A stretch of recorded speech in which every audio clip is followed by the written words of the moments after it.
Assalamualaikum warahmatullahi wabarakatuh.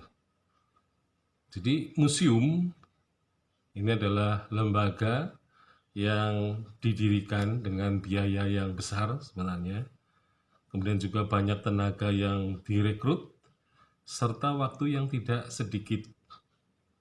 Nah, hal itu akan mubazir manakala museum itu tidak ada pengunjungnya. Ya, jadi museum itu memang mahal, tapi kelihatannya murah. Jadi segala sesuatu yang berkaitan dengan sejarah itu dianggap mempunyai hal yang murah, harganya murah bikin museum. Asal benda-benda itu dikumpulkan, ya barang-barang itu dikumpulkan, maka bisalah jadi museum. Yaitu pikiran orang awam seperti itu. Nah, jadi museum itu memang kalau dicermati, maka biayanya tentu sangat besar. Ya, karena pertama-tama harus membangun ruangnya, yaitu bangunannya atau tempat untuk menyimpan benda-benda.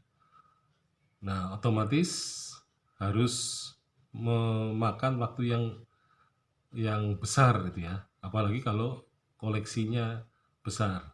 Jadi museum-museum itu biasanya akan berkembang terus-menerus seiring dengan masuknya koleksi-koleksi baru. Nah, jadi dalam rangka mengumpulkan koleksi saja itu sudah membawa biaya yang sangat besar. Jadi biaya untuk pengumpulan benda koleksi itu ya tentu saja benda koleksi bisa diperoleh, ada yang dengan membeli ya karena sudah menjadi milik tukang tadah atau penjual barang antik gitu ya, atau bisa juga memberikan tebusan ya atau semacam hadiah kepada sang penemu benda-benda itu.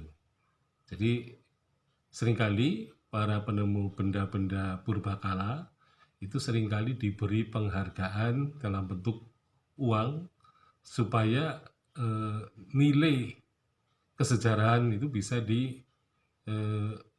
katakanlah bisa diganti dengan, meskipun sebenarnya tidak bisa diganti ya, bisa diganti dengan uang atau sebagai uang terima kasih gitu ya.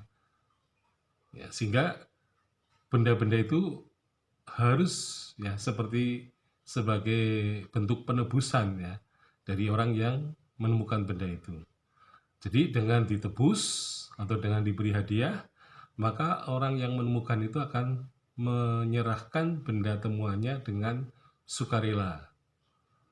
Nah, tetapi kalau misalnya pemerintah mempunyai otoritas ya yang besar, kemudian dia menggunakan otoritasnya itu dan dia mengatakan bahwa sesuai undang-undang benda-benda cagar budaya harus menjadi koleksi pemerintah, maka sebenarnya bisa dilakukan dengan cara otorisasi ya terhadap benda-benda sejarah. Nah, tetapi mungkin perlu dijajaki gitu ya langkah yang saling menguntungkan, artinya si penemu mendapat hadiah atau si penemu mendapat tebusan, si penemu mendapat uang ya jeripayah atau juga uang untuk menyenangkan hati gitu ya. Jadi nanti kalau menemukan lagi, maka orang itu akan menyetorkan benda purbakala itu ke pihak museum. Nah, itu berkaitan dengan pengumpulan benda-benda. Jadi pengumpulan benda-benda saja sudah memakan waktu atau memakan biaya yang besar. Ya. Nah, setelah itu maka pihak museum harus melakukan semacam riset ya, terutama untuk memberikan catatan penjelasan atau kartu penjelasan, terutama para kuratornya. Jadi para kurator itu harus mempunyai ilmu museologi, kemudian ilmu arkeologi. Nah, sehingga kemudian itulah yang membedakan antara museum dan gudang. Jadi kalau benda-benda di gudang, terutama gudang barang antik, maka di dalam gudang itu tidak ada penjelasan apapun. Jadi yang mengetahui atau paling mengetahui mengenai arti atau nilai suatu benda hanyalah kolektornya.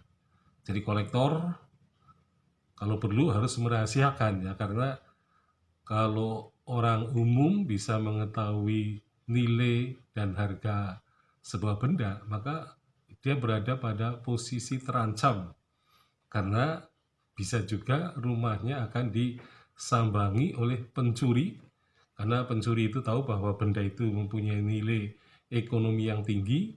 Nah, sehingga kemudian bisa terjadi pencurian. Nah, oleh karena itu kolektor tentu saja fungsinya tidak sama dengan kurator. Jadi kolektor malah harus merahasiakan harga atau nilai dari benda-benda yang dikoleksinya, sehingga tidak perlu ada kartu penjelasan. Nah, itulah yang membedakan antara kurator dan kolektor. Jadi harganya mahal.